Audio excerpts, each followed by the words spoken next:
Porque querem calar a boca de Paulo. Primeira parte. Primeira carta aos Tessalonicenses capítulo 2. Comentário de Mari Persona. Eu queria falar uma coisa diretamente a algumas pessoas que estão nos escutando, que vai servir a carapuça disso que eu vou falar. É o versículo 13. Eu tenho contato com muita gente que me escreve: o pastor da igreja falou que isso aí é a opinião de Paulo. O pastor falou que isso aí é a opinião do tempo de antigamente, não é coisa para hoje. Então, isso é cultural, isso é aquilo, isso é aquilo. Quando uma pessoa ensina esse tipo de coisa, ela está incorrendo num erro muito grave, não só ela própria, mas ensinando outros a incorrerem também em erro. Sempre que alguém se recusa a escutar as palavras de Paulo, que foram reveladas a ele pelo Espírito Santo, e isso é muito claro em muitas passagens, Paulo foi escolhido do Senhor para receber revelações que eram inéditas, nem os outros apóstolos tinham essas revelações. Ele foi o primeiro que recebeu a revelação da igreja, a revelação do arrebatamento da igreja e outras coisas. São 9 mistérios, se não me engano, que ele recebeu, que estavam ocultos em Deus desde a antiguidade. E nem os apóstolos, nem os profetas do Antigo Testamento e nem os outros apóstolos haviam recebido esses mistérios, mas foram revelados a Paulo. Ele fez uma viagem estratosférica, né? Ele foi ao terceiro céu. Foi levado ao terceiro céu, ele não sabia dizer se era no corpo ou fora do corpo, mas ele sabia dizer onde ele foi.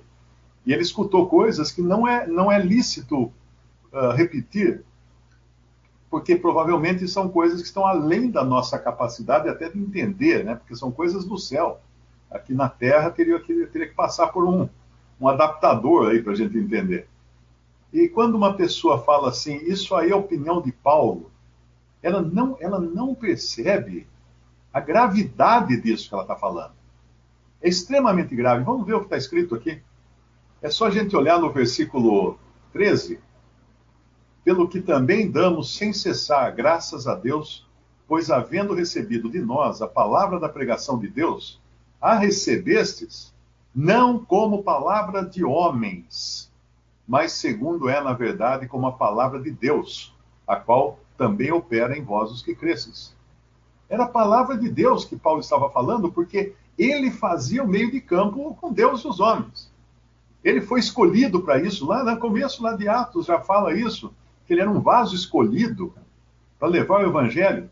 E quando ele fala lá em Atos 20, que ele nunca deixou de revelar, de pregar a eles toda a verdade de Deus, acho que é um outro, se não me engano, é uma outra maneira de falar, lá em Atos 20, versículo: não vos deixei de anunciar todo o conselho de Deus.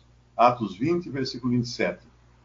Porque nunca deixei de vos anunciar todo o conselho de Deus. Ele fala no versículo anterior: portanto, no dia de hoje vos protesto que estou limpo do sangue de todos. Ou seja, ele estava com total desencargo de consciência, porque ele não deixou de faltar nada das coisas que Deus revelou a ele. Anunciou todo o conselho de Deus. Você quer conhecer todo o conselho de Deus? Quer? Para quem que você vai perguntar? Para Paulo. Não, mas tem os outros apóstolos. Claro que tem os outros apóstolos. Mas Paulo teve um papel principal. Alguns até são tão absurdamente obtusos que dizem que isso é paulinismo. Seguidores de Paulo. Não é cristianismo, é paulinismo. Ora, se nós tirarmos as epístolas de Paulo da Bíblia, ela fica fininha. Você vai comprar uma Bíblia mais barata, porque vai ficar bem mais fina do que é. A maior parte do Novo Testamento são as cartas de Paulo. O corpo da doutrina cristã, se você tirar as cartas de Paulo, ela desmonta, desmorona, porque a revelação da igreja foi dada a Paulo e todas as coisas relativas à igreja. Então, quando uma pessoa, talvez um que esteja me ouvindo agora, ensina para os seus seguidores, ou para a sua igreja, ou para quem quer que for, que não é para dar ouvidos a Paulo, que Paulo era um solteirão frustrado, que Paulo não gostava de mulher, que Paulo só sabe... Teve um pastor, mandaram um vídeo para mim outro dia, um pastor batista, ele fala, não, Paulo não entendia bem as coisas porque ele não estudou teologia. Se tivesse estudado teologia, ele teria entendido melhor as coisas. Puxa, ué, eu não sabia, naquela hora, eu não sabia se era uma pregação numa igreja batista ou se era um stand-up comedy, uma comédia stand-up. Porque era tamanho absurdo aquilo. E aí, essa arrogância, essa insensatez dos homens que tentam frustrar o Espírito Santo, tentam, como fala lá em aquela passagem, tentam apagar o Espírito, extinguir o Espírito. Como é que você faz para extinguir o Espírito?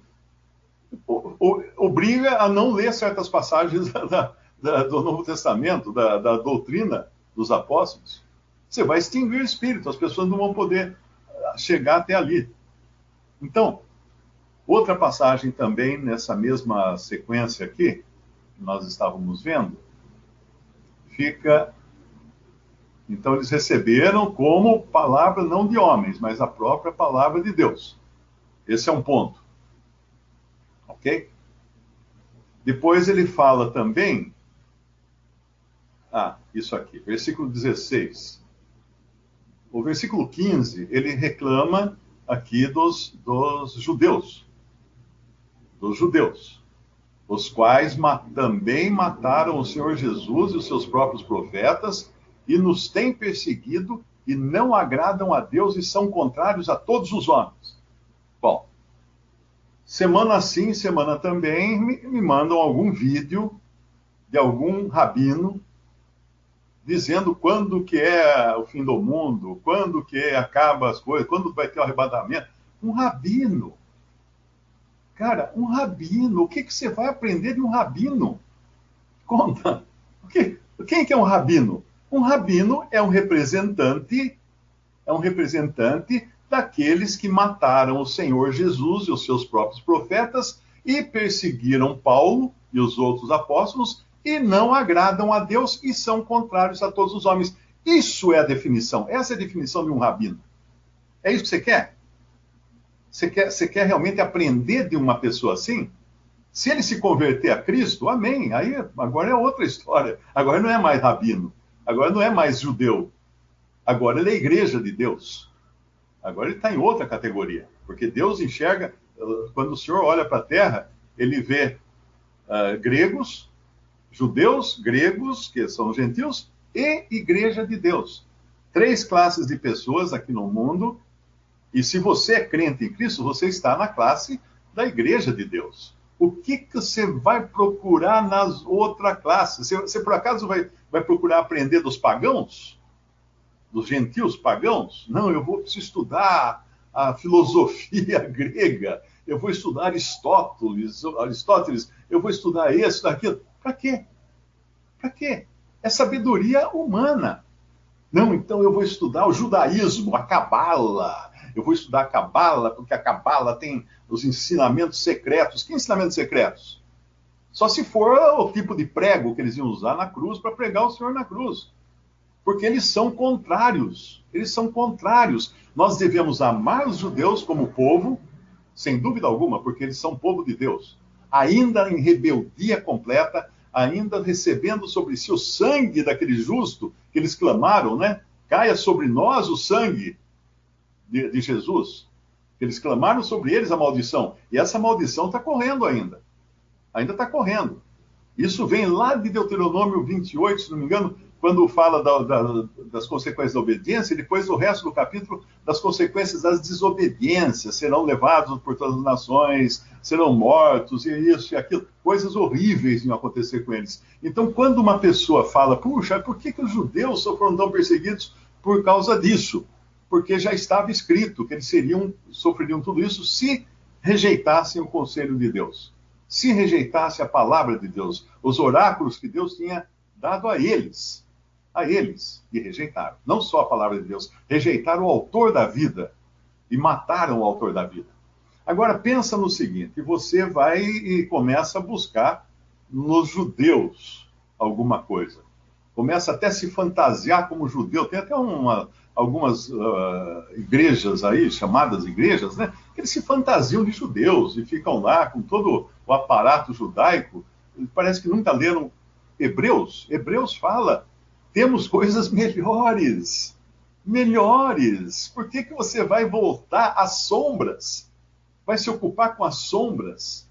Eu gosto muito quando meus filhos vêm me visitar, vêm depois de muitos meses e agora muito mais que ano agora, né? Mas se eu visse a sombra do meu filho chegando, o que eu ia fazer? Pular no chão e beijar a sombra? Não! Eu ia correr de onde vinha a sombra para encontrar a pessoa, a pessoa real, não é? E as coisas do Antigo Testamento eram sombras das coisas que haviam de vir. E quando nós aprendemos a ler Hebreus, nós entendemos que lá em Hebreus 13 fala que nós não temos um altar como tinham os judeus aqui. E fala, saiamos, pois, a ele, a Cristo, fora do arraial, fora do sistema. Do arraial era o acampamento judaico, levando o vitupério, levando a vergonha, levando a rejeição de Cristo. Isso é o que o cristão tem que fazer.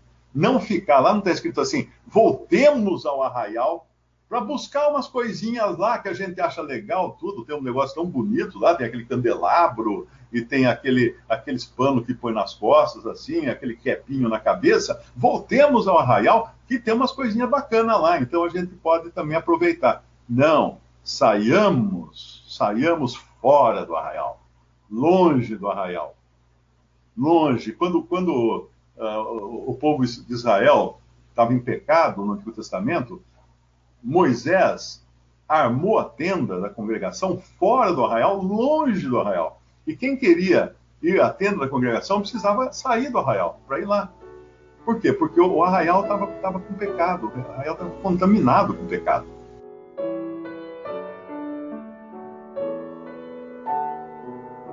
Visite Respondi.com.br. Visite também 3minutos.net.